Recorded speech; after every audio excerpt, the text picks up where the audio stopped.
नमस्कार, मैं हूं वंदना गुप्ता, को फाउंडर ऑफ देवदीति फाउंडेशन। और आज देवदीति की मुहिम के अंतर्गत जो हमारा है to revive the culture and heritage of India, हम जो वाल्मीकि रामायण का अध्ययन कर रहे हैं उसके अंतर्गत हमने सुंदरकांड पूरा कर लिया है। और आज हमारी को फाउंडर सपना, जो माहिर हैं पढ़ने में और हर चीज को अच्छी तरह समझाने में, हमें पूरा सुंदरकांड का एक संक्षिप्त में और बहुत deep meaning समझाएंगी।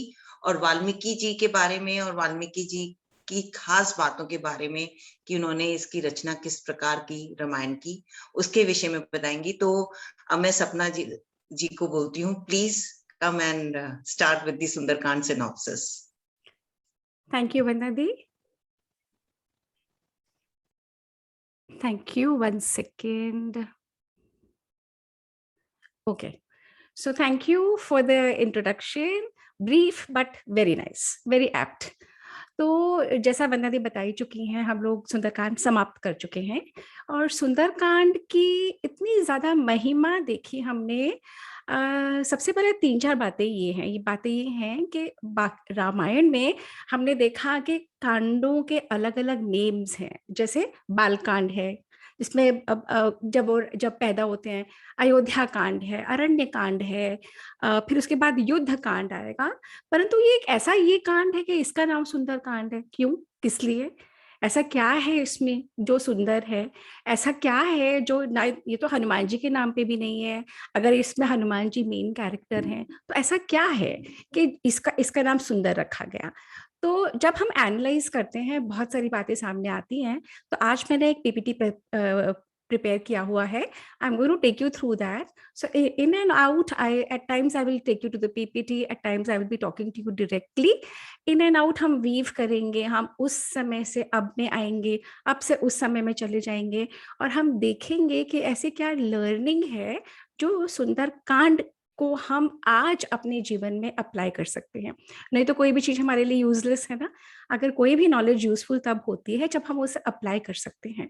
So anything and we से we've been told कि ये वाल्मीकि रामायण हमारा इतिहास है, यानी कि इतिहास, यानी कि ऐसा ही हुआ था। तो हमें जब अंग्रेज यहाँ से गए, उससे बहुत पहले से ही वो परोस के चले गए कि ये सब माइथोलॉजी है और हमने बिलीव कर लिया कि ये सब माइथोलॉजी है। उस माइथोलॉजी की होने की वजह से जो एक डिस्कनेक्ट आ गया है हम लोगों में, जो हम अपने ही रामायण, अपने ही इतिहास, अपने ही महाभारत से जुड़ नहीं पाते बिकॉज ऑफ दिस डिस्कनेक्ट। अब उस डिस्कनेक्ट को ब्रिज करने का ये प्रयास है देवदीति स्वाध्याय क्लब की तरफ से कि उसको डिस्कनेक्ट करके हम समझें कि यही हमारा इतिहास है। जब हम समझेंगे कि इतिहास है तभी तो उसकी लर्निंग लेने की कोशिश करेंगे, नहीं तो हम क्यों लर्निंग लेने की कोशिश करेंगे? तो first point I was trying to build up was that this Valmiki Ramayana is our itihas, it's our history. जो हमें हिस्ट्री पढ़ाई जाती है वो भी कुछ लोगों के टेस्टिमोनियल्स होते हैं जो पहले history means what, his story, HIS story, his story. तो हिज स्टोरी कोई किसी को बताता है, फिर वो किसी और को बताता है। ऐसे बताते बताते श्रृंखला जब चली आती है तो इन टेस्टिमोनियल्स को जोड़ के जो एक पूरा एपिसोड बनता है, एक पूरा स्ट्रक्चर बनता है, उसको हिस्ट्री कह देते हैं। अब हमारे ही रामायण में, वाल्मीकि के ही रामायण में पूरा इतिहास का वर्णन है कि किस तरीके से नारद जी आते हैं, किस तरीके से वाल्मीकि जी को मिलते हैं, किस तरीके से ब्रह्मा जी स्वयं आके कहते हैं। जब वाल्मीकि जी कहते हैं कि मुझे इतिहास लिखना है, मुझे किसी ऐसे पुरुष के बारे में लिखना है जो श्रेष्ठ है, तो वो कहते हैं तुम्हें दूर क्यों जाना, हमारे ही समय में एक ऐसा पुरुष है, बिल्कुल बिल्कुल आइडियल जिसे कहते हैं, तुम उसके बारे में लिखो। तो हमारा ही है ये रामायण बता रही है टेस्टिमोनियल्स। हमने उन टेस्टिमोनियल्स को तो मान लिया जो अंग्रेजों ने गढ़ के भेजा, हम अपने ही शास्त्रों के टेस्टिमोनियल को नहीं मानते क्योंकि हमें डिस्कनेक्ट हो चुका है। In any case I am going to take you through the slides now. Give me a second, I am going to share my screen. Okay, 1 second. You all can see yourself now. Okay, 1 second.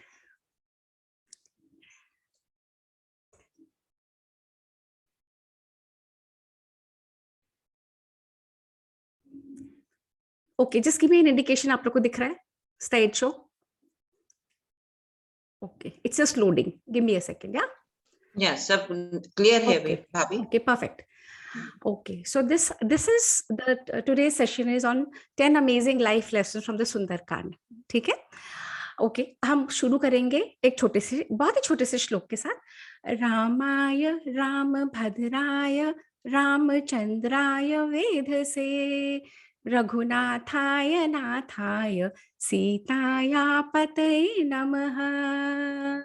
ओम रामाय रामभद्राय रामचंद्राय वेधसे रघुनाथाय नाथाय सीताया पतये नमः। और एक बहुत ही सुंदर चित्र है इसके साथ, जो पूरे राम दरबार को दर्शा रहा है। स्वयं ब्रह्मा जी वहां पे मौजूद हैं, शिव जी हैं, गणेशा है, और हमारे सब तो हैं ही रामायण के, जो राम सीता और सारे कैरेक्टर्स वो तो है ही, है ना। अच्छा, अब हमें ये समझ में आया कि हनुमान जी को बताया जाता है कि केसरी पुत्र हैं। हनुमान जी वायुपुत्र भी कहलाते हैं, और हनुमान जी की माता का नाम है अंजनी। अब बहुत अजीब लगता है कि केसरी तो एक अलग व्यक्ति हैं, वायु अलग हैं, तो ये दो के पुत्र कैसे हो सकते हैं? केसरी के भी हैं और वायु के भी। तो कहते हैं कि जब दशरथ ने पुत्र कामेष्ठी यज्ञ किया था, और जब हविष्य लेके अग्नि में से स्वयं वो देवता पधारे थे, तो उन्होंने वो खीर सब अपनी रानियों को बांटी, और कुछ एक हिस्सा उस खीर का एक काइट, एक चिड़िया, एक बड़ा सा पक्षी उड़ के लेके चला गया। और जब वो पक्षी उड़ के जा रहा था, तो जहां पे ये अंजनी ये प्रार्थना कर रही थी, केसरी और उनकी पत्नी अंजनी, जिनका नाम पुंजिक स्थला भी है, वे वहां पे प्रार्थना कर रही थी, शिव की आराधना कर रही थी। तो वहां से वो हविष्य, वो जो खीर थी, उसकी कुछ बूंदे धरती पर गिरी, और वायु देवता ने वो मदद करी कि वो हविष्य की वो जो खीर थी वो अंजनी माता को सौंपी। अब जब अंजनी माता ने उसको खा लिया, तो जैसे इन तीनों के गर्भ रह गया था, सुमित्रा, कैकेयी और कौशल्या के, तो अंजनी भी प्रेग्नेंट हो गई। जब अंजना प्रेग्नेंट हो गई, इनके अंजनी भी कहते हैं, अंजना भी कहते हैं, तो ये पुंजिकस्थला जब प्रेग्नेंट हो गई, तो इन्होंने कहा कि मैं तो तुमने तो मेरा एक पति व्रत भंग कर दिया, मुझे तो अपने पति का गर्भ होना चाहिए था। तब वायु देवता ने कहा कि तुम्हें इस तरीके का पुत्र होगा। अभी देखिए, admirably brave and bravely daring and a daringly forceful and a forcefully overpowering son, तुम जो मेरा को इक्वल होगा फ्लाइंग में, लीपिंग में और जंपिंग ऑफ में। तो वायु देवता ने कहा कि इस तरीके का एक पुत्र तुमको होना है, जो श्री राम के समकालीन होगा, और ये पूरी रचना में राम की मदद करेगा। तो इसी तरीके से अंजना के पुत्र हुआ वायु के द्वारा। केसरी की वो पत्नी थी, परंतु ये वायु का पुत्र कहलाते हैं, वायु पुत्र, है ना। अब अंजना उन दिनों में व्रत भी कर रही थी, बहुत लंबा अनुष्ठान कर रही थी, शिव जी की को वो आराध्य मानती थी, और शिव जी का कहते हैं वरदान है हनुमान जी। हनुमान जी की सराउंडिंग बहुत सारी स्टोरीज हैं, और बड़ी इंटरेस्टिंग। हनुमान जी बड़े नॉटी थे, छोटी मोटी शरारतें करते रहते थे, साधु संतों को तंग करते रहते थे। साधु संत बहुत परेशान हो गए। साधु संतों ने कहा, परंतु वो जानते थे कि छोटा है, बालक है, वानर है, इस कोई गलत दृष्टि से नहीं कर रहा। तो उन्होंने कहा, जब भी तुम याद करने की कोशिश करोगे कि तुम महाबली हो, तुम भूल जाओगे, परंतु कोई इस तरीके का मिलेगा तुमको, जो तुम्हारी ही स्ट्रेंथ के बारे में तुम्हें याद दिलाएगा, तब तुम्हें याद आ जाएगी। फिर हनुमान जी पढ़ना चाहते थे, अध्ययन करना चाहते थे। अब हनुमान जी जब अध्ययन करना चाहते थे, उन्होंने अपने आसपास देखा कि कोई भी उन्हें अपने लायक गुरु नहीं मिला। उन्हें एक गुरु समझ में आया, कौन? स्वयं सूर्य देवता। सूर्य देवता क्यों? क्योंकि वो इटर्नल है, और वो साक्षात है, और वो हर एक का देखते हैं। अगर कोई हम गलत काम करते हैं ना, हम समझते हैं किसी को नहीं पता, परंतु पता है किसको पता है? बंद कमरे में भी, आपके बंद घरों में भी सूर्य देवता देख रहे होते हैं, और हमें पता होता है, हमारी अंतरात्मा को। इस तरीके से हनुमान जी को समझ में आ गया था कि जो सूर्य देव हैं, उनसे बड़ा कोई गुरु हो नहीं सकता। अब सूर्य देव ने कहा, मैं कैसे तुम्हारा गुरु बन सकता हूँ? मैं तो सुबह से रात, रात से सुबह सारा समय भ्रमण करता रहता हूँ, मैं तो एक जगह नहीं रुकता। तुम अगर मुझे फॉलो करते जाओगे, तो एक समय के बाद तो मेरी पीठ तुम्हारी तरफ होगी। पर हनुमान जी तो हनुमान जी ठहरे, उन्होंने अपने दोनों पैर जमाए दोनों तरफ पर्वतों के, और पैर जमाने के बाद उन्होंने अपने आप को इस पोजीशन में रखा कि कभी सूर्य की तरफ उनकी पीठ हुई नहीं। सूर्य देवता को भी मानना पड़ा कि ये इस तरीके का परसिवियरेंट स्टूडेंट है, इसको तो मुझे पढ़ाना ही पड़ेगा। और सब शास्त्रों का ज्ञान, वेदों का, उपनिषदों का ज्ञान सूर्य देवता से ही हनुमान जी को मिला है। फिर हनुमान जी को सीता ने, हनुमान जी का जब, अब मैं ले जा रही हूँ आपको बात, अब मैं ले जा रही हूँ, अब मैं आपको ला रही हूँ कब, कहाँ मैं ले चल रही हूँ आपको, अयोध्या। अयोध्या में क्या हो रहा है, ये पूरा रामायण खेल खत्म हो चुका है, रावण का विध्वंस हो चुका है, और वो लोग आ चुके हैं अयोध्या में, कोरोनेशन हो रही है। कोरोनेशन के बाद जब सबका जाने का समय हो जाता है तो सब तो चले जाते हैं, हनुमान और राम सबको गिफ्ट्स देके विदा करते हैं। हनुमान को वो कहते हैं तुम क्या लोगे, तो हनुमान कहते हैं मुझे तो कुछ भी नहीं चाहिए, मैं तो आप ही के साथ रहूंगा। तो श्री राम ने कहा तुम तो मेरे साथ नहीं रह सकते, क्यों, क्योंकि मेरा विवाह तो सीता मैया के साथ हुआ है, सिर्फ मैं ही, वो ही मेरे साथ रह सकती हैं। पर हनुमान ने कहा मुझे कुछ नहीं पता, मैं तो आप ही के साथ रहूंगा। इस तरीके से जब उन्होंने अपनी सिंसेरिटी शो करी सीता और राम के प्रति, तब सीता मैया को समझ में आ गया कि ये राम को छोड़ने वाले नहीं हैं। तब सीता मैया ने उनको एक वरदान दिया, तुम चिरंजीवी रहोगे, और जब तक इस पूरी पृथ्वी पे राम का नाम रहेगा, जब तक कहीं भी कोई छोटा सा मंदिर, कोई गांव, कोई शहर, कोई पहाड़, कोई वन, कोई विश्व के किसी भी कोने में कहीं भी अगर राम का इतना सा भी नाम होगा ना, वही तुम पाए जाओगे। तो अब क्या हुआ, वो सीता मैया का वरदान, और आज का दिन है, हनुमान के मंदिर सर्वत्र हैं, छोटी से छोटी जगह भी, बड़ी सी बड़ी जगह भी, बड़े से बड़े विशाल स्वरूप में, एक पत्थर की शिला में, हर कहीं हनुमान मौजूद है, और हर कहीं हनुमान की प्रार्थना की जाती है राम से पहले। तो ये श्री राम और सीता का ही वरदान है कि हनुमान के साथ ये हुआ। परंतु हुआ कैसे, हनुमान उस लेवल पे कैसे पहुंचे कि स्वयं भगवान उन्हें अपने पास रखते थे, स्वयं भगवान उन्हें हृदय से लगा के रखते थे, स्वयं भगवान उन्हें नहीं जाने देना चाहते थे। कैसे पहुंचे, तो अब मैं वापस आपको स्लाइड शेयर में ले जाऊंगी, and I will exactly we will go through how it happened and why it happened, है ना। तो हनुमान जी कहते हैं कि हनुमान जी ने सबसे पहले रामायण लिखी थी, वाल्मीकि जी से भी पहले। जब उन्होंने पूरी रामायण लिख ली और जब उन्होंने श्री राम को दिखाई वो रामायण, वो क्ले टैबलेट्स के ऊपर थी, तब श्री राम बहुत अप्रसन्न हुए। क्यों हुए, उन्होंने कहा कि हनुमान, मैंने तो कुछ भी ऐसा बड़ा काम नहीं करा जितना तुमने वर्णन करा है, मैंने तो सिर्फ अपने धर्म का पालन करा है। तो हनुमान जी इस बात से दुखी हुए कि उनके आराध्य दुखी हैं, तो उन्होंने वो सारी क्ले टैबलेट्स को समुद्र में बहा दिया, और कहते हैं कि वो क्ले टैबलेट्स अभी भी एक एक करके बीव से आती हैं। इन एनी केस, मैंने आप लोगों को बताया था कि हनुमान जी के दो पिता थे, के वायुपुत्र भी और केसरी के भी वो पुत्र कहलाते हैं। क्या आप लोग जानते हैं कि 12 तरीके के चिल्ड्रन के बच्चे, हमारी संस्कृति, हमारी एंशिएंट इंडिया में 12 तरीके के पुत्र और पुत्रियों को मान्यता मिलती थी। हम लोग अपने आप को बड़ा मॉडर्न समझते हैं, पर अगर हम अपने शास्त्रों में जाते हैं, एक होता है औरस पुत्र। औरस पुत्र का मतलब बायोलॉजिकल सन, यानी एक कपल के जो नॉर्मल विवाह के बाद एक बच्चा पैदा होता है, वो कहलाता है औरस पुत्र। अगर किसी कपल के बच्चा होता ही नहीं तो वे अपने पुत्री का पुत्र भी ले सकते हैं, यानी कि नाना और नानी अपने अपने डॉटर के बेटे को भी ले सकते हैं और उसको वो अपना लीगल एयर बना सकते हैं। थर्ड टाइप होता है क्षेत्रज्ञ पुत्र। यह क्या होता है, यह होता तो है एक कपल की पत्नी की वुम्ब से ही, परंतु उसका फादर, वो कपल में से वो हस्बैंड, उसका हस्बैंड नहीं होता, बायोलॉजिकल फादर वो नहीं होता। जैसे कि कुंती और माद्री के बच्चे पांडु से नहीं उत्पन्न हुए थे, वे अलग अलग देवताओं से हुए थे। और ये एक हस्बैंड की डेथ होने के बाद भी एक woman she can go through this option कि क्षेत्रज्ञ पुत्र वो अपने लिए पैदा करवा सकती है। इसके बाद है दत्तक पुत्र। adopted जो होता है, which we all understand. Then is next category of कृत्रिम पुत्र, artificial, जैसे आजकल टेस्ट ट्यूब्स वगैरह होते हैं, टेस्ट ट्यूब बेबीज होते हैं, या क्लोनिंग होती है, या बहुत अलग अलग तरीके के मेथड्स अडॉप्टेड. हम ये ना समझे कि ये सब अभी हो रहा है, ये उस समय से होता आया है. हमारे महाभारत में पूरे पूरे विवरण हैं कि कैसे कौन कौन अयोनिजा था, यानी जो योनि से पैदा ही नहीं हुआ था.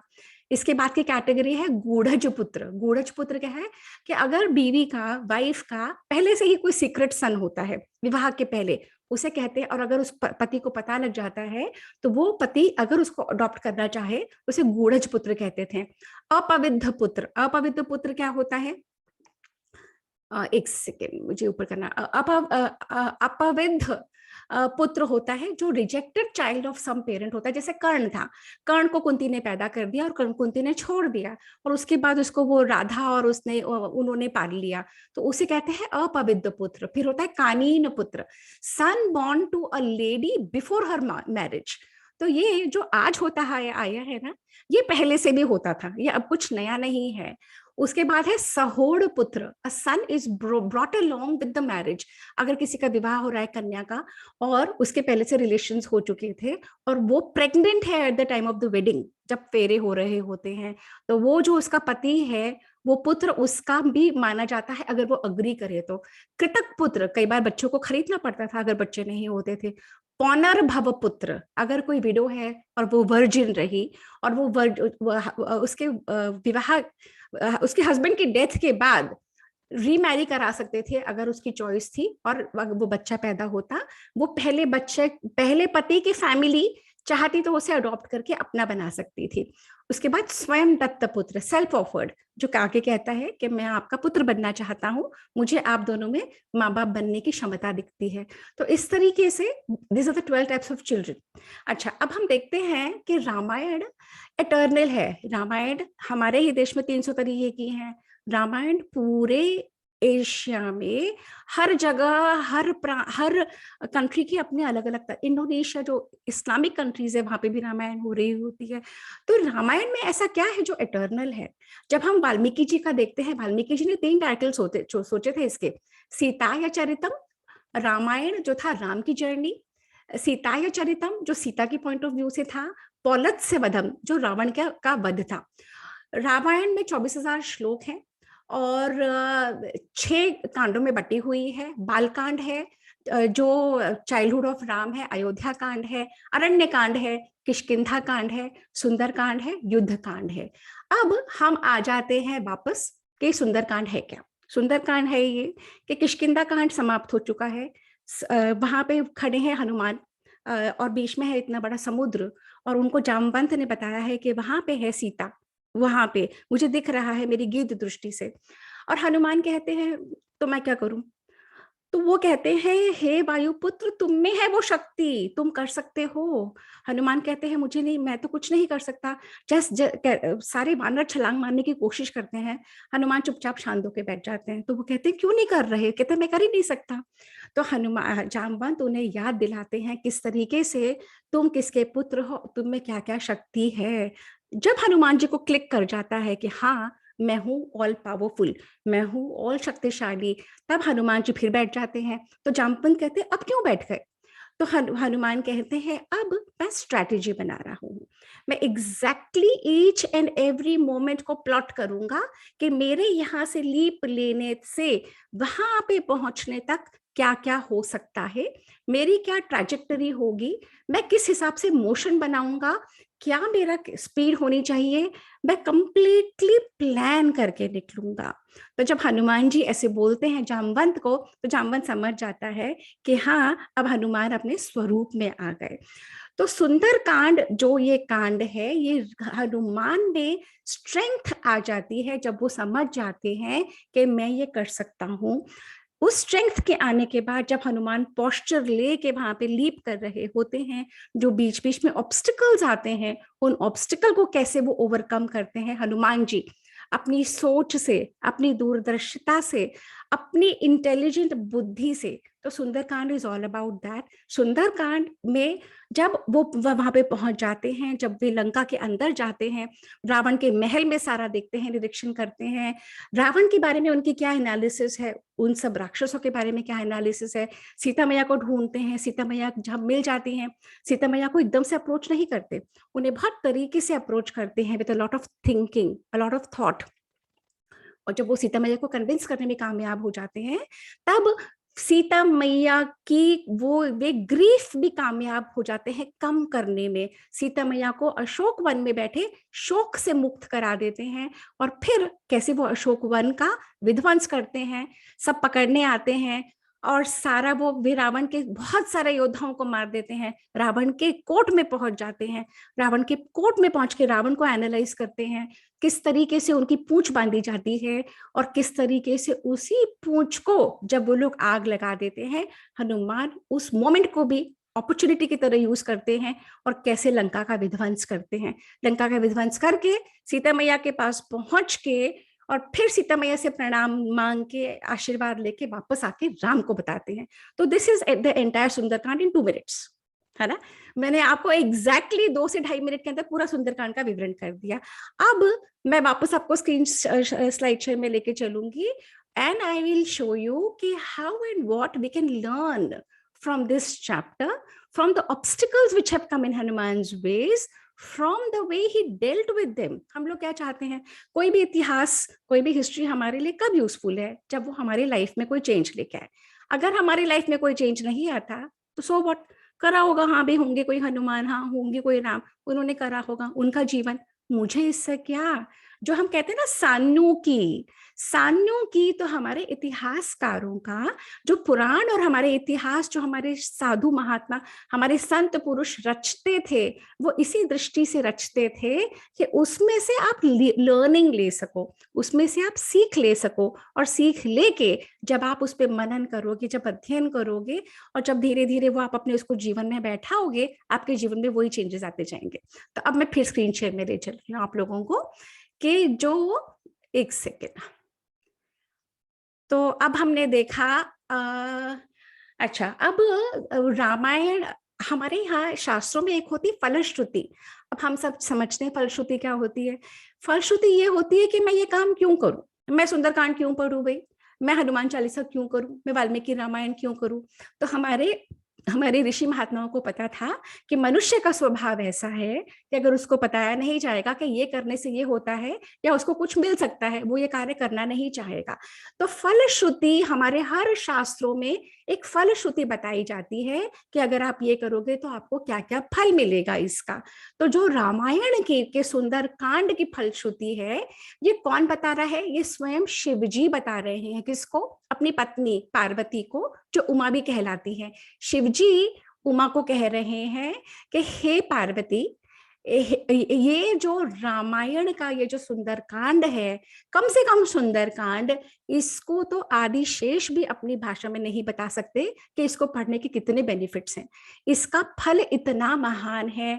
अगर कोई एक श्लोक पढ़ेगा, कोई उसे एक दिन पढ़ेगा, कोई पूरा 1 महीने में पढ़ेगा, अगर कोई पूरा अध्याय पढ़ेगा, अगर कोई जो 68 सर्ग हैं इस सुंदरकांड में, अगर कोई 1 सर्ग भी कर लेगा उसका क्या फल होगा, अगर 2 सर्ग करेगा, अगर कोई संपूर्ण करेगा, अगर कोई 1 दिन में करेगा, तो अलग अलग चीजों के लिए अलग अलग वो बताते चले जाते हैं।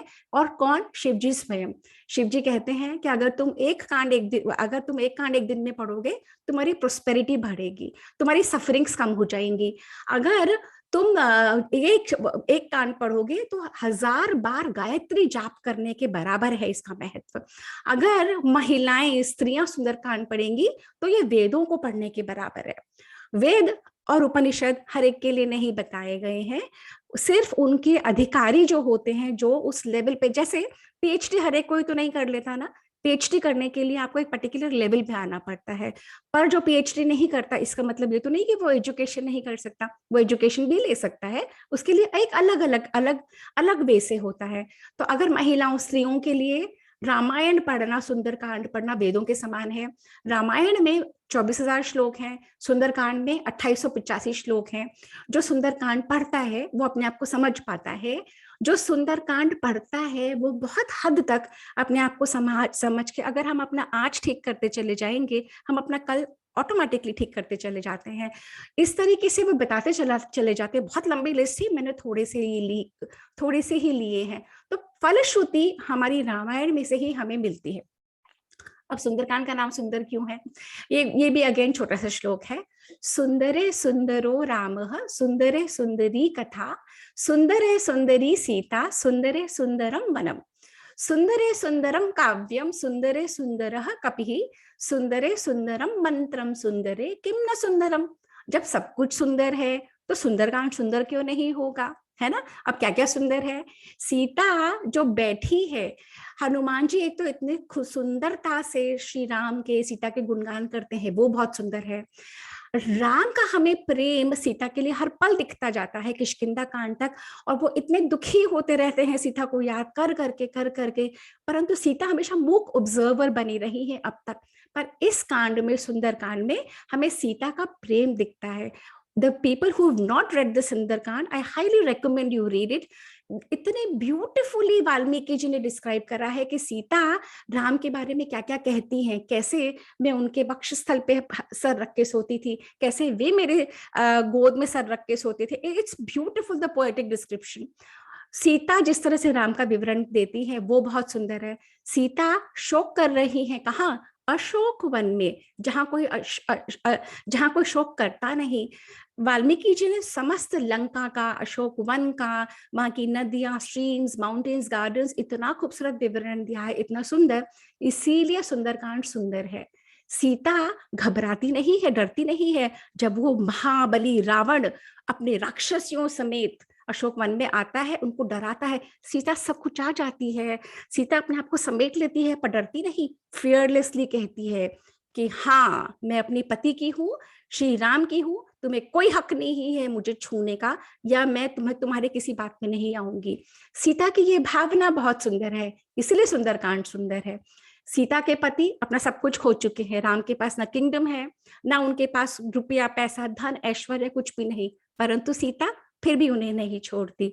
यहाँ श्री राम एक राजा हैं, एक पत्नी गई तो क्या कोई भी कर लेते, ढेरों उनके पास ऑप्शंस थे, परंतु नहीं, वे सब कुछ छोड़ के, सब कुछ भुला के अपनी पत्नी को हासिल करने के लिए पूरा इतनी मुश्किलों से वहां पे पहुंचे हैं, जहां पे अब राक्षसों के बीच में से लेके जाएंगे। वो भावना उनकी इतनी सुंदर है, इसलिए सुंदरकांड सुंदर है। Spirit of the Indian man और वुमन को दर्शाता है, ये एक आइडियल कपल को दर्शाता है, ये एक फैमिली को दर्शाता है कि किस तरीके से हमें जीवन जीना चाहिए। कहते हैं कि रावण इतना उत्सुक था कि श्री राम आएंगे और मुझसे लड़ाई करेंगे, तभी उसने ओपन में, नहीं तो वो किसी भी महल के किसी भी वॉल्ट में सीता को डाल देता, नहीं करा, उसने ओपन में अशोक वन में सीता को रखा। तो उसकी भावना इतनी सुंदर थी श्री राम से लड़ने के लिए, इसलिए इसका नाम सुंदरकांड है। कहते हैं कि जो इतने सारे राक्षस थे, एक सेकंड मुझे आप क्षमा करेंगे, ये जरी मेरी बिटिया यहाँ पे आई है, एक मिनट, एक सेकंड क्षमा करेगा। तो कहते हैं कि जो राक्षसियां थी, त्रिजटा थी, और उनकी वो भावना सीता के प्रति इतनी सुंदर है। तो इस तरीके से बहुत सारे विवरण मिल जाते हैं। सीता को हनुमान कन्विंस करने में कामयाब हो गए कि तुम्हें राम बचाने आएंगे, तुम घबराओ मत। तो सीता मैया को कन्विंस कर दिया, उनकी भावना इतनी सुंदर थी। तो सुंदरकांड के अनंत रीजंस हैं। अच्छा, अब सुंदरकांड ये एक ऐसा चैप्टर है, एक ऐसा कांड है जहाँ पे हीरो हनुमान है, बाकी सब में श्री राम है, क्योंकि ये उनकी जर्नी है, राम का अयन, रामायण, पर हनुमान यहाँ का मुख्य कैरेक्टर है। अब हनुमान को ये समर्थ रामदास ने ये भी कहा है कि ये symbol of nationalism and resistance है, कि अगर कोई हमारा खात्मा करने की कोशिश करेगा ना, हम हनुमान जी से स्ट्रेंथ मांगते हैं, है ना। तो इसीलिए भी ये सुंदर है। अच्छा, अब आ गए हम लेसन्स के ऊपर। मैंने आपको कहा था आज के सेशन का मेन पॉइंट ये है कि 10 ऐसे लेसन्स हैं जो हम सुंदरकांड से ग्लीन करेंगे। अब कौन से लेसन्स हैं? सबसे पहले, हनुमान जी को तो जो अपनी शक्ति भूले बैठे थे, हनुमान जी की लाइफ में तो कोई जामवंत आए जो उन्होंने कहा उठो, जागो, तुम कर सकते हो। ऐसा ही कोई मोटिवेटर आया था अर्जुन की लाइफ में। वो कौन थे? स्वयं श्री कृष्ण। श्री कृष्ण ने कहा उत्तिष्ठ, जागो, जागृत, वरा निबोधित। तो ये कहा था श्री कृष्ण ने अर्जुन को। पर जरूरी नहीं है हमें वो सब मोटिवेटर बाहर मिले। तो हमें वो मोटिवेटर कहाँ ढूंढना है? हमारे अपने अंदर ढूंढना है। और वो कहाँ से आएगा? हमारे अपने अंदर से, हमारे अपने अध्ययन से। जब हम शांति से बैठ के सोचेंगे अपने जीवन के बारे में, मेरा गोल क्या है, मैं क्या करना चाहती हूँ, करना चाहता हूँ, किस तरीके से मुझे अपनी लाइफ को लीड करना है, और उसको करने के लिए मुझे क्या क्या एक्शंस लेने पड़ेंगे। जब हम बैठ के इस तरीके से देखते हैं कि मेरे अंदर क्या ऐसी हिडन क्वालिटी है जो मुझे आज तक नहीं पता, है ना। कई बार इवन व्हेन यू आर 50 और you are 60 you realise you have an ability to paint, या आप कोई बहुत अच्छी पोएट्री लिखते हो। जैसे ये 2 साल का जब ये ऑनलाइन, ये कोरोना का टाइम था, I never knew other I could give such talks. मैंने कभी नहीं दिए थे। आई नेवर न्यू कि I could prepare all this, कभी नहीं करा था। परंतु जब हम अपने साथ बैठते हैं, अपने आप को एनालाइज करते हैं, और जब हम कुछ लार्जर कॉज के लिए करते हैं जो हमसे बड़ा है, जो समाज को लौटाने देने के लिए है, तो हम अपने अंदर ही वो शक्ति ढूंढने में कामयाब हो जाते हैं। तो उसके लिए हमें क्या करना पड़ता है? हमें अपने ऊपर फेथ रखना पड़ता है, और हमें अपने कंफर्ट जोन से निकलने के लिए मेहनत करनी पड़ती है। और वो मेहनत एक बार नहीं, परंतु लगातार करनी पड़ती है। जब हम लगातार उस मेहनत को करते रहते हैं तो हम सक्सेसफुल होते हैं। तो सबसे पहला क्या पॉइंट है?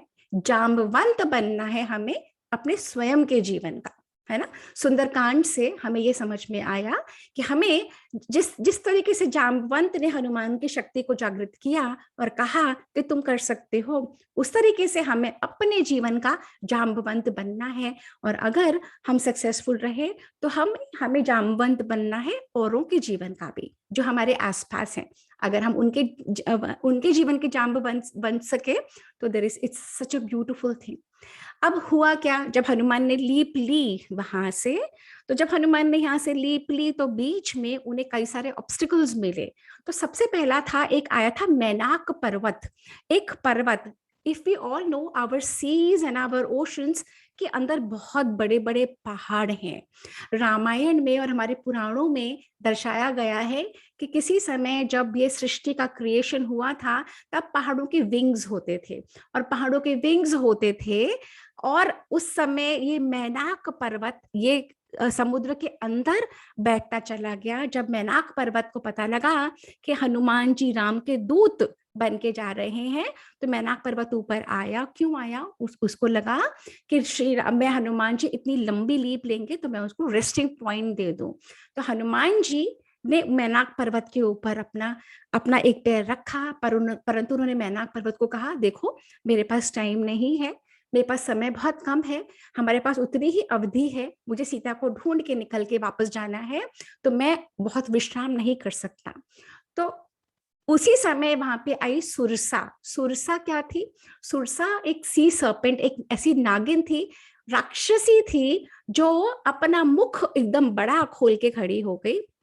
उसने कहा कि तुम जो भी यहाँ से ऊपर से जाएगा उसे पहले मेरे मुख में आना पड़ेगा, मेरा भोजन बनना पड़ेगा। अब हनुमान जी ने सोचा कि अगर मैं ऐसे करूंगा तो ये तो मुझे खा जाएगी। तो हनुमान जी ने अपना आकार बढ़ाते चले गए, सुरसा अपना मुंह बढ़ाती चली गई, और हनुमान जी ने एकदम से अपने आप को छोटा कर लिया, सुरसा के मुंह के अंदर गए और निकल के आ गए। और उन्होंने कहा, हे सुरसा मैया, जो तुमने कहा था मैंने कर दिया। तुमने कहा था कि तुम्हें मेरे मुख में प्रवेश करना पड़ेगा, मैंने कर दिया, परंतु अब मुझे तुम आज्ञा दो जाने की। हनुमान जी ने इन दोनों से बहुत पोलाइटली, बहुत प्रेम से और बहुत फर्मली बात करी, और उन्होंने अपना गोल बताया। उन्होंने अपने पावर और स्ट्रेंथ को इफेक्टिवली यूज किया, उन्होंने बहुत अच्छे शब्दों में उनको समझाया। उन्होंने कोई रेस्ट करके, कोई लेजीनेस में आके कि मैनाक पर्वत पे लेट गए, पड़ गए, छोड़ परे कौन जाएगा, ये सब नहीं करा। डिटर्मिनेशन के साथ वो लगे रहे। उन्होंने अपने अंदर अडेप्टेबिलिटी दिखाई, जब जरूरत पड़ी तो बहुत बड़ा बन गया, जब जरूरत पड़ी तो बहुत छोटा बन गया। और अपनी प्रॉब्लम को जो उन्होंने फेस करी, उन्होंने इंटेलिजेंस के साथ टैकल करा और अपनी ईगो को आड़े नहीं आने दिया, और वहां से निकल गए। तो सेकेंड हमें लेसन मिलता है अडेप्टेबिलिटी। जैसे सिचुएशन हो वैसे आप करो, और अपनी प्रॉब्लम्स को टैकल करो इंटेलिजेंस के साथ। उन प्रॉब्लम्स के भार में दबना नहीं है, इंटेलिजेंस के साथ अपनी प्रॉब्लम्स को टैकल करना है। थर्ड लेसन जो उन्हें मिला है, थर्ड लेसन जो हमें मिलता है, तो ये सब करते हुए वो पहुंच गए लंका के शोर पे। लंका के शोर पे पहुंच गए, रात होने का वेट करने लगे कि रात को छोटा सा रूप धर के मैं अंदर चला जाऊंगा, है ना। तो जब जब वो रात को अंदर जाने की कोशिश करने लगे, वहां पे कौन आया, वहां पे लंकिनी नाम की एक राक्षसी। लंकिनी कौन थी? लंकिनी रावण, उस लंका की रखवाली करती थी।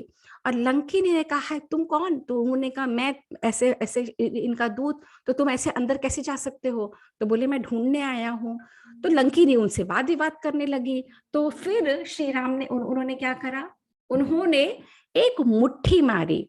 पहले तो उन्होंने सोचा ये स्त्री है, परंतु उन्हें जब कोई उपाय नहीं समझ में आया, जब लंकिनी ने उनका रास्ता छोड़ा नहीं, उन्होंने एक मुष्टि का प्रहार करा और लंकिनी चारों खाने चित्त हो गई। और जैसे ही लंकिनी गिर पड़ी, उसके मुंह से रुधिर, खून बहने लगा, रक्त बहने लगा। तो लंकिनी ने कहा, मैं समझ गई हूँ तुम कौन हो, क्योंकि मुझे ये बताया गया था कि जब लंका का मैं पहरेदारी करूंगी और जब इस तरीके से कोई वानर आएगा, मतलब अब लंका का सर्वनाश निश्चित है। मैं हमेशा रावण को कहती थी कि इस तरह के गलत कृत्य मत करो, तुम हमारी पूरी कम्युनिटी को सर्वनाश करोगे। और वो दिन आज आ गया। तो उस समय हनुमान जी ने बिहेव करा, एक्ट करा, कृत्य करा जो जरूरत थी। उन्होंने ये नहीं कहा कि ये लंकिनी है, ये एक स्त्री है, एक महिला है, उस पर अटैक नहीं करता हूं। तो हमें क्या लेसन मिलते हैं? हमें मिलता है ये लेसन कि अपनी प्रॉब्लम का ओवरव्यू लो, उसे समझो और अपने एक्शन को उस सिचुएशन के अकॉर्डिंग करो। जो भी सिचुएशन डिमांड करती है, अपने इंटेलिजेंस से, अपनी बुद्धि से अकॉर्डिंगली आपको एक प्लान बना के आपको उस एक्शन प्लान पे काम करना चाहिए। तो ये है लेसन नंबर 3। लेसन नंबर 4 क्या है?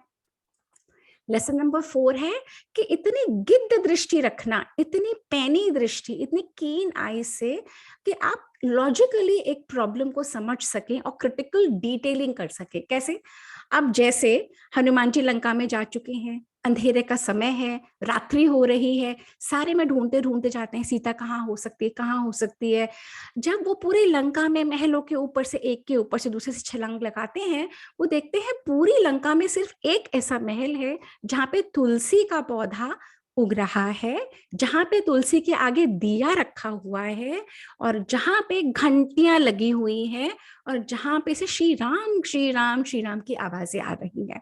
अब हनुमान जी इतनी ऊंचाई से भी समझ जाते हैं कि ये जरूर किसी ना किसी भक्त का महल है। तो हनुमान जी जब वहां पे जाते हैं, विभीषण से उनकी मुलाकात होती है, वो विभीषण को बताते हैं, विभीषण अपने बारे में बताता है और फिर हनुमान जी वहां से निकल जाते हैं, लंका में रावण के महल में जाते हैं। तो हनुमान जी की क्रिटिकल आई है फॉर डिटेलिंग, इतनी ऑब्जर्वेशन पावर अपने अंदर हमें डेवलप करनी चाहिए। कौन है, कैसा है, किस मंशा से वो हमारे पास आ रहा है, अगर उसे कुछ चाहिए तो क्यों चाहिए।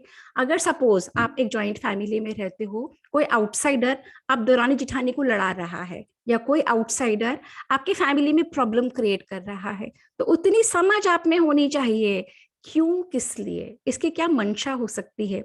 सिमिलरली अगर आप कोई बिजनेस रन कर रहे हो, अगर आप उस डिटेलिंग के साथ, उस क्रिटिकल आइज के साथ अपने अपने स्टाफ को, अपने बिजनेस को, अपने चीजों के ऊपर निगाह रखेंगे, तो आप बेटर एबल हो जाएंगे मैनेज करने के लिए। इसी में एक पॉइंट आता है कि हनुमान जी को हमेशा पता था कब किससे कैसे मिलना है, कब किसको कैसे ग्रीट करना है, किससे कैसे बात करनी है, किस तरह से उनका व्यवहार होना चाहिए। उन्होंने हर पल हर क्षण जब जैसा था वैसा करा और इसी वजह से वो विनर बनते गए। अब लेसन नंबर 5, लेसन नंबर 5 ये कहता है कि अगर आप मिसगाइड नहीं होना चाहो ना, तो कोई आपको नहीं कर सकता। हम लोग बहुत इजीली ब्लेम कर देते हैं, क्या करूं, मेरा तो माहौल ही ऐसा है, मेरे तो घर वाले ही ऐसे हैं, मुझे कुछ करने नहीं देते, क्या करूं, मैं तो बहुत कुछ करना चाहती हूँ, न जाने मैं क्या बन गई होती। ये जिस फैमिली में मेरी शादी हुई है ना, यही लोग मुझे नीचे धकेलते रहते हैं, मुझे कुछ नहीं करने देते। अगर आप नहीं चाहोगे ना, कोई आपको कुछ नहीं कर सकता, कोई आपको मिसगाइड नहीं कर सकता, कोई आपको नीचे नहीं खींच सकता, कोई आपको गलत कंपनी भी कुछ नहीं कर सकती। ये कौन बताता है हमें? ये विभीषण के एक्सपीरियंस से मिलता है कि पूरी लंका में जहाँ से राक्षस हैं, वहां पे विभीषण रहता है। कैसे रहता है? जैसे दांतों के बीच में जीभ रहती है, जिह्वा रहती है, अपने आप को संभालते हुए। उस जिह्वा के बिना दांतों का भी कोई रोल नहीं, खाना भी नहीं हम खा पाएंगे। उस हिसाब से अगर हम चाहें, in the adverse of circumstances we can live like this. और धीरे धीरे जब पूरे घर को, पूरे सबको पता लग जाता है आपका ध्येय क्या है, अगर कॉज लार्जर के लिए है तो सारा घर आपके हिसाब से चलने लगता है। परंतु तब तक आपको साधना करनी पड़ती है। ये लेसन नंबर 5 है। अगर हम नहीं चाहे तो कोई हमें गलत पाथ पे नहीं ले जा सकता। अगर हम नहीं चाहें तो कुछ भी हमारे साथ अन्यथा नहीं हो सकता। हम अपनी आंखें बंद कर लेते हैं, या क्रिटिकली देखते नहीं, या हम सोचने समझने की शक्ति खत्म कर देते हैं, या हम रिस्पॉन्सिबिलिटी नहीं लेते।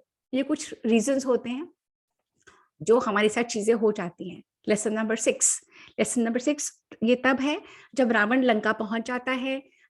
लंका के हनुमान लंका रावण के महल में सारा निरीक्षण कर चुके होते हैं।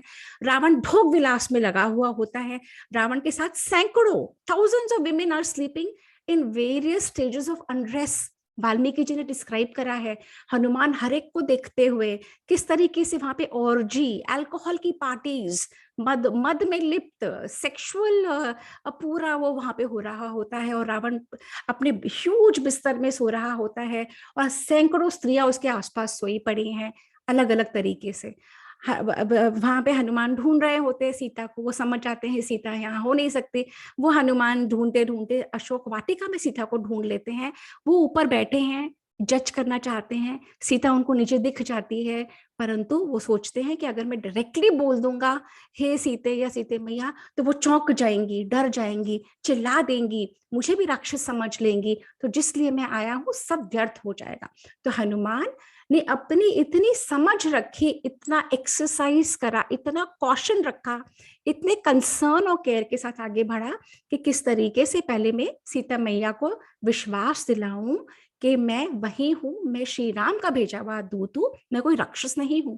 तो हनुमान ने किस तरीके से कम्युनिकेट करी अपनी फीलिंग, हनुमान ने किस तरीके से वो प्रिपेयर करा वो एम्बियंस कि वो सीता मैया को बता सके।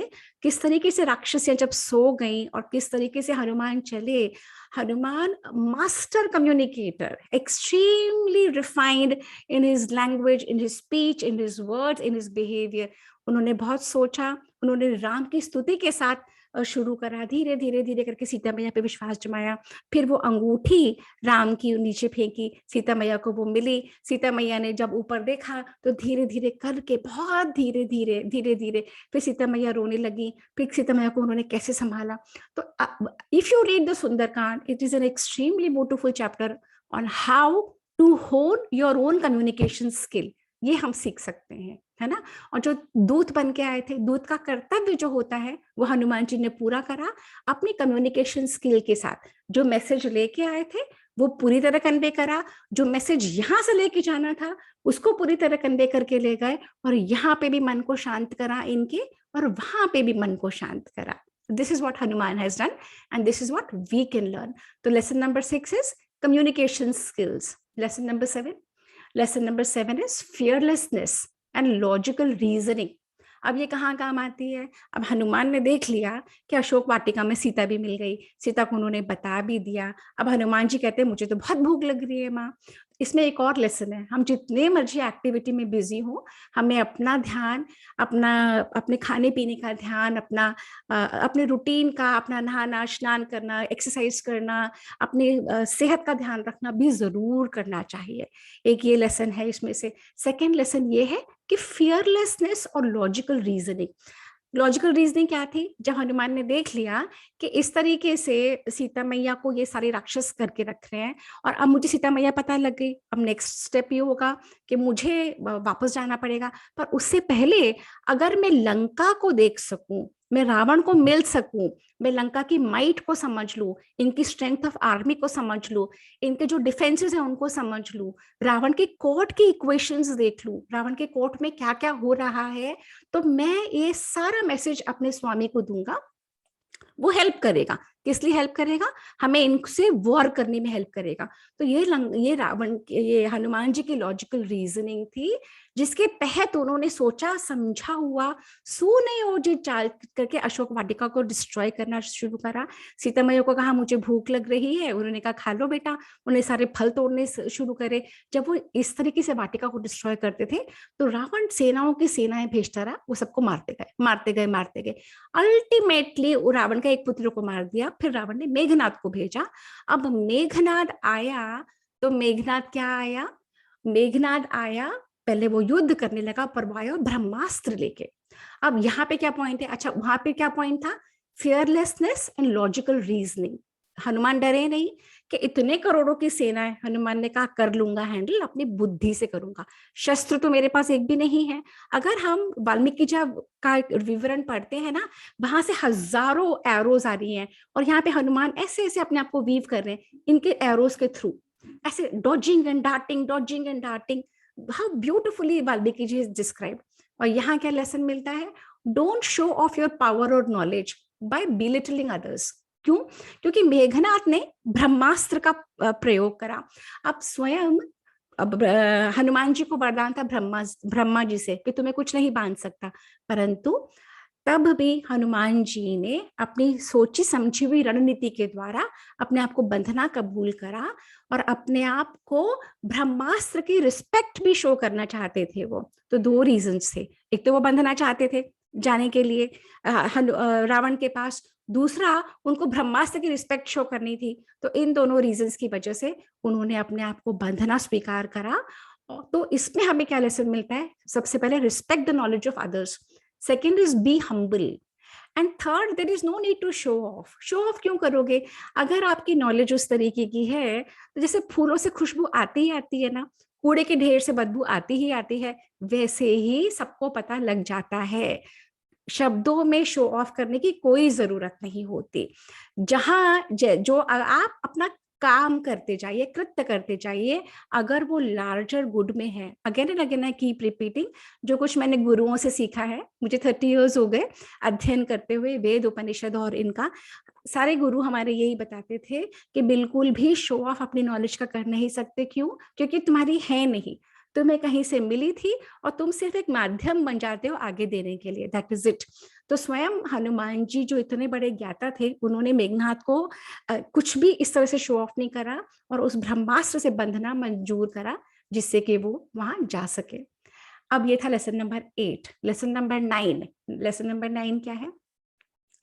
अपने बुद्धि की, अपने कामनेस रखी हर सिचुएशन में, बहुत शांति से सिचुएशन को असेस करा कि क्या इसकी परम्यूटेशंस कॉम्बिनेशन है।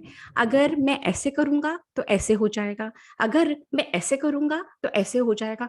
और लिटरली वाल्मीकि जी बताते चले जाते हैं सुंदरकांड में कि हनुमान की मन की स्थिति क्या थी, हनुमान किस तरीके से एनालाइज करते थे, किस तरह से असेस करते थे। और फिर you have faith in yourself. जब रावण के कोर्ट में पहुंच गए, अब रावण का ह्यूज विशाल कोर्ट, अब रावण के कोर्ट में पहुंच के हनुमान जी तो इतने ऑब्जर्व करते चले जा रहे हैं, क्या है, कैसा है, कौन बैठा है, कौन क्या कर रहा है, रावण का कैसी बॉडी लैंग्वेज है, उसके उसमें क्या है, और कूलली करते चले जा रहे हैं। उधर वहां पे रावण अपने आप को आवेश में लाए चले जा रहा है। तो हनुमान जी बिल्कुल कूल, कॉन्फिडेंट, अपने ठहरे हुए, संभले हुए वहां पे बैठे हुए हैं और करते चले जा रहे हैं। और रावण ने ऑर्डर कर दिया कि ये पूंछ को पहले तो वो मारना चाहता था, विभीषण बीच में आ गया कि दूत को मारने की वो नहीं है, दूत को मार नहीं सकते। तो रावण ने कहा इसकी पूंछ को जला दो, अंग भंग कर दो। तो हनुमान जी पूंछ को अपने बढ़ाते चले गए, बढ़ाते चले गए, बढ़ाते चले गए, और अपनी टेल पे आग, अपनी पूंछ पे आग लगते हुए देख रहे हैं, और मखौल कर रहे हैं, मस्ती कर रहे हैं। और जब उनका जुलूस निकाला गया, तो किस तरीके से हनुमान जी ने नेगेटिव को पॉजिटिव में बदल दिया, किस तरीके से इनोवेट करा, किस तरीके से एक एडवर्स सिचुएशन को अगर आपकी स्वयं का शरीर जल रहा हो, उनकी पूंछ जल रही है, उनकी पूंछ इतनी बढ़ गई, खूब एक पहाड़ के जैसे हो गई, हनुमान जी ने सूक्ष्म अपना रूप क्विकली कर लिया और उससे निकल गए, और वो हर महल के ऊपर, एक के ऊपर से, दूसरे के ऊपर से, तीसरे के ऊपर, चौथे के ऊपर, और धू धू धू धू करके, और जब महल जल रहे हैं, हमने तो अब इस युग में ट्विन टावर्स देखा था ना, कि ट्विन टावर्स में कैसे वो प्लेन गया था और कैसे वो ढह गए। वाल्मीकि जी डिस्क्राइब करते हैं इन सुंदरकांड, किस तरीके से रावण के महल जल रहे हैं, किस तरीके से वानर ऊपर से कूद रहे हैं, किस तरीके से त्राही त्राही मच गई, किस तरीके से पूरे शहर में जुलूस निकल रहा है, किस तरह से लोग जल रहे हैं। वाल्मीकि जी ने ग्राफिकली डिस्क्राइब करा है, जब हनुमान एक से दूसरे, दूसरे से तीसरे, तीसरे से चौथे, चौथे से पांचवें महल को जलाते चले जा रहे हैं। अब हमने क्या करा, अब जिस पॉइंट पे मैं पहुंची हूं, हमने 10 लेसन्स कंप्लीट कर लिए हैं। और किन से करे हैं? सुंदरकांड के ही 10 एपिसोड से। सुंदरकांड को हमने ब्रेक डाउन करा सिस्टमैटिकली इनटू 10 पॉइंट्स, और 10 पॉइंट्स पे से हमें एक एक लेसन ग्लीन करा, और उस लेसन को हमने अपने उतार लिया। अब ये सेशन हम यहाँ पे भी वाइंड अप कर सकते हैं। वाइंड अप इसलिए कर सकते हैं, ये आपके पॉइंट्स बहुत फ्रेश रहेंगे अगर आप हर एक पॉइंट को आप एक एपिसोड से लिंक कर दोगे। Starting with the first leap, starting with Jamwant, Jamwant ने कैसे उनमें शक्ति जगाई। तो वो फर्स्ट पॉइंट क्या हुआ कि हमें अपनी लाइफ का जामवंत बनना है, हमें किसी के लिए वेट नहीं करना, क्योंकि हनुमान जी तो उस तरीके के अधिकारी थे कि उन्होंने वैसा वाला जामवंत, वैसा कोच डिजर्व किया। पर हमारी लाइफ में तो जरूरी नहीं है ना कि वैसा कोई कोच आ जाएगा। तो जामवंत हमारी संस्कृति के पहले कोच थे, है ना। श्री कृष्ण अर्जुन के दूसरे कोच थे। तो जामवंत को अगर आप लोग एक एक पॉइंट को आइडेंटिफाई कर लेंगे, तो आज के सेशन से जो टेक अवे पॉइंट्स होंगे वो आपको 10 क्रिस्टल क्लियर पॉइंट्स मिल जाएंगे। So before the session ends, I will take you through this 10 points again, but let me take you again to the slide share and show you quickly. 1 second, give me a second more. So I hope none of you are getting bored at this time. कोई बोरियत तो नहीं हो रही? Because I can wind up here only right now. जिसको बोरियत होगी वो छोड़ देगा, डोंट वरी। अच्छा ठीक है, ओके, गुड इनफ। तो हमने 10 पॉइंट्स कवर कर लिए, है ना। अब ये तो जैसे मैंने कहा था ना, ग्रेटनेस भागने से नहीं आती, ग्रेटनेस अपने आप आ जाती है अगर आप अच्छा काम करते हो। ये देखिए, ये थोड़े से पॉइंट्स जो मैं क्लियर करना चाहती थी। हमें बताया जाता है कि हनुमान जी अष्ट सिद्धि नौ निधि के दाता। हनुमान चालीसा हम पढ़ते हैं ना, तो उसमें ये लाइन आती है, अष्ट सिद्धि नौ निधि के दाता। तो मेरे माइंड में भी बड़ी क्यूरियोसिटी थी कि अष्ट सिद्धियां होती क्या है। So even I took pains to learn. तो ये जो सेशंस जब प्रिपेयर करके जब हम बोलते हैं ना, तो ऑडियंस से ज्यादा हम सीख जाते हैं, क्योंकि मुझे भी ये सब चीजें नहीं पता थी। जब मैंने प्रिपेयर करा इस टॉक के लिए, तब मुझे पता लगी कि अष्ट सिद्धियां हैं क्या। और अष्ट सिद्धि में सबसे पहले है जो हनुमान के पास इतनी सिद्धियां थी, अणिमा।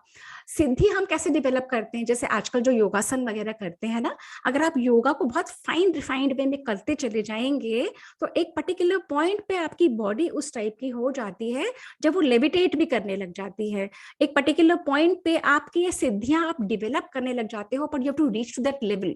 तो हमारे शास्त्रों में ऐसे कई सारी नोन नॉलेज है जहां पे अगर आप वो फॉलो करोगे तो ये सिद्धियां आ सकती हैं। उसके लिए एक्सट्रीम परसिवरेंस, एक्सट्रीम हार्डवर्क की जरूरत होती है, और वो कुछ लोग कर पाते हैं। तो ये हनुमान जी में ये अष्ट सिद्धियां थी। क्या क्या? अणिमा। हनुमान जी अति सूक्ष्म, बहुत छोटे से छोटा अपने आप को बना सकते थे। ही हैड दैट कैपेबिलिटी कि वो अपनी बॉडी को छोटे से छोटा बना सकते थे। उसके बाद सेकंड सिद्धि थी महिमा। वो अपने शरीर को विशाल काय, एक्सट्रीमली ह्यूज, विराट स्वरूप में वो बना सकते थे। ये और उन्होंने ये सिद्धियों को अलग अलग स्टेप पे अलग अलग समय यूज करके इन ऑब्स्टिकल्स को कवर करते गए। थर्ड सिद्धि थी गरिमा। वो अपनी बॉडी का वेट इतना बढ़ा सकते थे कि अगर जैसे कि सपोज रुई है या वो आयरन बन जाए, तो आयरन इतना बढ़ा के जैसे अगर इसे पैर जमा लिया, हिला के देखो, तो वो अपनी उसको गरिमा कहते हैं, स्वयं के भार को किसी विशाल पर्वत के समान। उसके बाद उनके पास सिद्धि थी लघिमा। स्वयं का भार बिल्कुल हल्का। तो पहले हमने देखा छोटा रूप, उसके बाद बड़ा स्वरूप, उसके बाद हैवी अपने आप को कर लिया, फिर अपने आप को एकदम लाइट कर लिया, इतना लाइट कि like a feather he could fly from here to there, है ना। ये हुई 4 सिद्धियां। इसके बाद 5वीं सिद्धि थी प्राप्ति। अगर हम अपने आप को उस लेवल पे ले जाते हैं कि जो कुछ हम सोचते हैं वो स्वयं होते चला जाता है। जैसे हम मनुष्यों को तो पहले हम सोचते हैं, फिर वो हमें काम करना होता है वहां तक पहुंचने के लिए। पर अगर आप रिफाइनमेंट के उस लेवल पे अपने आप को ले आते हो तो जो आप सोचते हो वही क्रिएट हो जाता है। जैसे आजकल 3D इमेजेस से ऑब्जेक्ट्स बनने लगे हैं, है ना। तो उसका भी रिफाइंड स्वरूप था कि you think about it, it happens. तो हनुमान जी में वो सिद्धि थी प्राप्ति, किसी भी वस्तु को तुरंत प्राप्त कर सकते थे।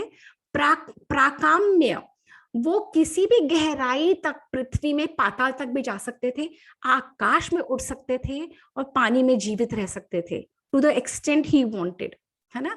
उसके बाद हनुमान जी में सिद्धि थी ईशित्व की, देवीय शक्ति। जो सारे ये देवी देवता हैं, जो भगवान है, उनमें जो शक्तियां होती हैं वो हनुमान जी में देवीय शक्ति थी, ईशित्व था। और हनुमान जी में था वशित्व, वो हर एक को अपने वश में कर लेते थे, जितेंद्रिय थे, वो स्वयं के मन को नियंत्रण में रखते थे और अपने आप और हर प्राणी को अपने वश में कर लेते। तो हमने अभी क्या देखा कि हनुमान जी में ये अष्ट सिद्धियां थी, और कहते हैं अष्ट सिद्धि 9 निधि के दाता हनुमान जी को अगर हम प्रे करते हैं तो ये अष्ट सिद्धियों की हमें प्राप्ति हो सकती है, बशर्ते हम वो सब करें। अब नवनिधि क्या होती है? तो ये नवनिधि जो मेरी स्टडी में निकला वो ये है, निधि मीन्स वेल्थ, निधि means the treasury of Kuber. तो कुबेर को हमारे यहाँ देवताओं का ट्रेजरार कहा गया है और सारी ट्रेजरी कुबेर के पास होती है। हमें ये कहते हैं कि जो पृथ्वी है ना, ये हमें मिली है, ये हमें मिली है ऑन रेंट मिली है, हमें इसे डिस्ट्रॉय नहीं कर सकते। ये किसका वेल्थ है? ये देवताओं का वेल्थ है। तो हमें इसे बहुत अच्छे से रखना है, गंदा नहीं करना, पोल्यूट नहीं करना। तभी हम 5 तत्वों की पूजा करते हैं, पेड़ों की, नदियों की, सूर्य की, चंद्रमा की, हम सबकी पूजा करते हैं। और कोशिश करनी चाहिए कि इन्हें जैसे हमें मिली उससे बेटर स्टेट में हम लौटा के जाएं जब जाएं। तो निधि में कौन से हैं? पद्म निधि, महापद्म निधि, नील निधि, मुकुंद निधि, नंद निधि. Let's just go through the names. I will not, if anybody of you wants, I'll share this slide share. कच्छप निधि, इसमें से 2-3 है जिसका मैं बताऊंगी। एक निधि मतलब ये जो अपनी वेल्थ होती है, जैसे पद्म निधि है, तो अगर आप के पास हो उतनी वेल्थ तो 7 पुश्तों में भी कम नहीं पड़े, उस तरीके की होती है महापद्म निधि। पद्म निधि फॉरएवर बनी रहती है। ये जो कच्छप निधि है ना, ये कच्छप निधि ये है कि जिसके पास होती है ना, वो अपनी संपत्ति को छुपा कर रखता है, ना तो वो स्वयं उसका उपयोग करता है, ना उसका परिवार उपयोग करता है, वो सिर्फ एक सांप की तरह बन के उसकी रक्षा करता है। शंख निधि है, शंख निधि यानी कि शंख धन, स्वयं की ही चिंता, सिर्फ अपने बारे में ही सोचना, स्वयं की ही भोग की इच्छा कि मैं कमाता तो, वो कमाता तो बहुत है पर गरीबों को कुछ नहीं देता। ऐसे खर्व निधि, इस अलग अलग निधियों के बारे में हमारे शास्त्र कहते हैं, और कहते हैं ये 9 तरीके की निधियां हैं जो हनुमान जी इनके दाता हैं। अब हनुमान जी को चिरंजीवी भी कहा जाता है। अब चिरंजीवी कौन हुए ये सब भी मुझे नहीं पता था, ये मैंने इस टॉक को पुट टुगेदर करने के लिए किया है। You can just know about it, it is just an information which is good to know. कहते हैं कि हमारे यहाँ इस पूरी पृथ्वी के ऊपर 8 ऐसे लोग हैं जिनका कभी भी मृत्यु नहीं होती। ये सतयुग, द्वापर, त्रेता, कलयुग, फिर सतयुग, द्वापर, त्रेता, कलयुग, एक पूरे महायुग, बहुत सारे ऐसे चतुर्युगों का बना होता है। तो कहते हैं कि ये जो अष्ट चिरंजीवी लोग हैं ये हमेशा जीवित रहते हैं। इनमें कौन कौन है? वेद व्यास जी हैं, हनुमान है, परशुराम है, विभीषण है, अश्वत्थामा है, महाबली है, कृपाचार्य जो गुरु हैं, और मार्कंडेय हैं। तो ये सारे सिर्फ मैं आपको बता रही हूँ कि आपको भी अगर पता होगा, और इन आप में से जो आगे करना चाहे इस पे स्टडी कर सकता है। ये जो श्लोक है अश्वत्थामा बलिर्व्यासः हनुमांश्च विभीषणः कृपः परशुरामश्च सप्तैत चिरजीवनः सप्तैतान् संस्मरे नित्यं मार्कण्डेयमथाष्टमं जीवेद्वर्षतं सोऽपि सर्वव्याधि विवर्जितः।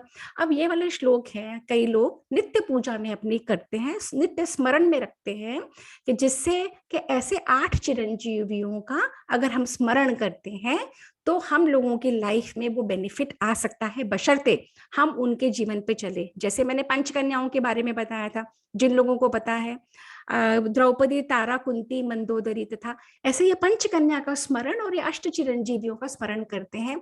हनुमान जी इनमें से एक है। Okay, now I'm going to wind up the talk. Just 2-3 slides left. Hanuman ji और शनिदेव, ऐसा क्या है जो हमें कहा जाता है कि मंगलवार और शनिवार को अगर हम पूजा करते हैं हनुमान जी की तो बहुत बेनिफिशियल होता है। तो शनिदेव का तो हो गया शनिवार, तो शनिदेव को प्रसन्न करने के लिए हनुमान जी की पूजा। तो हम मैं सोचने लगी ऐसा क्यों होता है। तो जब मैंने स्टडी करा तो ये पता लगा कि एक समय में रामायण में ही आगे आएगा, उत्तरकांड में, कि शनिदेव को रावण ने अपने महल में कैप्चर करके रख लिया। हनुमान जी ने वहां से उनको छुड़ाने के लिए कोशिश करी, हनुमान जी ने छुड़ा के लाए तो शनिदेव इतने खुश हुए, उन्होंने उससे कहा कि जो शनिश्चर के दिन तुम्हारी पूजा करेगा वो पूजा मुझ तक लगेगी, उसके सारे सैटर्न के, शनि के सारे प्रभाव खत्म हो जाएंगे। और ऐसे ही एक कहानी कहते हैं कि हनुमान के कंधे के ऊपर शनिदेव चढ़ रहा था और कुछ काम करने के लिए जा रहा था, हनुमान जी ने उसे वैसे ही पकड़ लिया कि तुम्हें मैं वो काम नहीं करने दूंगा। तो शनिदेव को जब ये बात समझ में आई तो वो बहुत खुश हुआ और शनिदेव, हनुमान जी ने उसको छोड़ दिया। तब शनिदेव ने कहा कि शनिश्चर के दिन और मंगल के दिन, और जब हनुमान जी ने उसको छोड़ा, तो उसके पूरी बॉडी पे बहुत घाव हो गए थे, वो बहुत पीड़ित हो गया था। रावण के महल में रावण ने उसे बहुत मार पिटाई कराई थी अपने राक्षसों से, तो वो बहुत पीड़ित हो गया था, पूरे शरीर पे घाव हो गए थे। तब हनुमान जी ने सरसों का तेल मंगवा के उसके शरीर पे लगवाए तो उसे बहुत राहत हुई। तो तभी कहते हैं कि शनिश्चर के दिन जो सरसों का तेल चढ़ाएगा, है ना। अब ये लास्ट में 2 स्लाइड्स बची हैं। लास्ट की 2 स्लाइड्स ये कहती हैं कि हनुमान जी के क्या क्या एट्रीब्यूट्स और हम क्या सीख सकते हैं। सीखने को तो बहुत चीजें मिल गई हैं, 10 पॉइंट्स मिल गए हैं। तो इसको अगर मैं बहुत क्विकली ओवरव्यू दे देती हूँ कि हनुमान जी बाहर से कुरूप दिखते थे, अंदर से बहुत सुंदर थे। तो हमें अपने बाहर की सुंदरता का कोई मोल नहीं है, हम अपने अंदर से कैसे हैं, हमारे विचार कैसे हैं। हनुमान जी महावीर थे, हनुमान जी भक्तों, सब उनकी पूजा क्यों की जाती है कि वो इतने बड़े भक्त थे कि वो स्वयं भगवान के समकक्ष आ गए, वो स्वयं भगवान ने उन्हें अपने हृदय से लगाया। हनुमान जी की बोली में, हनुमान जी के व्यवहार में, हनुमान जी की maturity, thought, clarity of purpose में, उनके ability to remain humble, ability to execute, ability to practice, ability to always walk the path of dharma and karma, ability to जो हनुमान जी ने अपना जीवन जिस ढंग से जिया, जिस तरह से वो अपने स्वामी को अपने जहन में रख के अपना लाइफ लीड कर पाए, वो अपने अंदर उस शक्ति को ला पाए कि वो स्वयं भगवान के समकालीन। तो हमें हनुमान जी की लाइफ से ही समझ में आता है कि अगर हम अपनी लाइफ उसी तरह से बेस करें, उसी तरीके से चले, तो हम भी वहां पहुंच सकते हैं। तो हनुमान जी हमारे रोल मॉडल क्यों बन जाते हैं? इसीलिए हनुमान जी हमारे रोल मॉडल बन जाते हैं कि he presents a way of life which is very doable. कि अगर हम वो डिवोशन रखते हैं, अगर हम वो विजडम रखते हैं, अगर वो हम स्ट्रेंथ ऑफ पर्पस रखते हैं, अगर हम वो क्लैरिटी के साथ चलते जाएंगे, धीरे धीरे धीरे अपना गोल ओरिएंटेशन रख के, तो हम भी वहीं पहुंचेंगे जहाँ पे हनुमान जी पहुंचे, प्रोवाइडेड हम वो करें। अब जो मेरी लास्ट स्लाइड थी जो मैंने छोड़ दी, वो स्लाइड ये कहती है कि ये सब जानना हमें क्यों जरूरी है, ये क्यों जरूरी है हमें सुंदरकांड जानना, क्यों जरूरी है हमें रामायण पढ़ना, क्यों जरूरी है हमारा इतिहास जानना। इसीलिए जरूरी है, इन शॉर्ट, कि अगर हम अपने आप को नहीं समझते, अपनी सभ्यता और संस्कृति को नहीं समझते, तो हम लैक करते हैं, हमें सेल्फ कॉन्फिडेंस नहीं आता, हमें एक ऐसी रेस बन जाते हैं जिसे अपने बारे में कुछ नहीं पता। तो जो भी कोई बाहर का आता है वो बता देता है तुम वो हो, और हम वो मान लेते हैं। जैसे उन्होंने आके हमें कहा कि तुम्हारी हिस्ट्री वो है, और हमने मान ली क्योंकि हमने अपने ग्रंथों को नहीं पढ़ा, हमने अपनी हिस्ट्री में जाके नहीं देखा। और जो जो यहाँ पे पढ़ रहा है, और आप लोग सब मुझसे अग्री करोगे, जो जो पढ़ रहा है, you are amazed at Valmiki's writing, we are amazed at the way in which उन्होंने एक्सप्रेस करा है। हम अमेज हो जाते हैं सीता के वर्णन को, हम राम का जीवन, सीता का, और पूरा, और किस तरीके से धर्म को अधर्म के ऊपर विजय प्राप्त कराते चले जा रहे हैं, होते हैं ना। तो अगर हम इसको नहीं जानते, हम अपने इतिहास को माइथोलॉजी समझ लेते हैं। उन लोगों की तो सुनियोजित चाल थी, they wanted to tell us कि ये सारा माइथोलॉजी है, ये कुछ भी ट्रू नहीं है। और उन्होंने हमें माइथोलॉजी बता दिया, हमारे ही अपने इतिहास को, और अपना सब कुछ परोस के चले गए, और हमने अपने ही इतिहास को छोड़ दिया माइथोलॉजी समझ के। तो सबसे पहले हमें अपने माइंड से हटाना है कि ये माइथोलॉजी नहीं है, ये मेरा अपना इतिहास है, और ये मेरा इतिहास ब्रह्मा जी से स्वयं चल के आ रहा है। अयोध्या नगरी उन्हीं के द्वारा बसाई गई थी, इक्ष्वाकु वंश के, हमें ये मानना होगा। हम जैसे मान लेते हैं ना, ये 200 साल का ये अकबर, बाबर, औरंगजेब, मुगल ने ये किया, ये किया, ये किया, ये किया, क्योंकि हमें पट्टी पढ़ा दी गई बचपन से ही, और हमें इनसे दूर रखा गया। अब जब हमें इनसे दूर रखा गया, जब हमें ये मिलते हैं, तो हमें ये फैंटेसी लगती है, हमें लगता है कि ये कुछ सच हो ही नहीं सकता, हमें लगता है कि दिस इज इम्पॉसिबल, ये सब बुलशिट है, फॉल्स है। तो पहले अपने मन में ये बैठाना होगा कि जो हमारे ग्रंथ कह रहे हैं, ये क्या कह रहे हैं, इनकी क्या फलश्रुति है, इनको पढ़ने से क्या लाभ मिलेगा, इनसे मेरे जीवन में क्या चेंज आएगा। और ये अकबर, बाबर, बीरबल के बारे में जाके मेरे मन में कोई चेंज आया, मेरी लाइफ में कुछ बेहतरी हुई, या ये अगर करके मैं इससे अपनी विजडम ग्लीनिंग करूं। तो अब मैं अब सेशन को वाइंड अप करना चाहती हूँ ये बोल के कि अगर हम अपने ग्रंथों की इंपॉर्टेंस समझें, और कोई शॉर्टकट नहीं है इसमें कि मैंने पढ़ लिया, मैंने सुना दिया, आधे एक घंटे में आपको मिल गया, इट इज नॉट पॉसिबल। ये छोटा सा ओवरव्यू है जो आपको मिला है, बहुत छोटा सा overview, but still it is better than nothing. But I deeply request and implore all of you to pick up your Valmiki Ramayana and read it for yourself. जैसे और भी चीजें लाइफ में करते हो ना, तो इसे पढ़ो, फिर देखो लाइफ में रौनक ही रौनक है।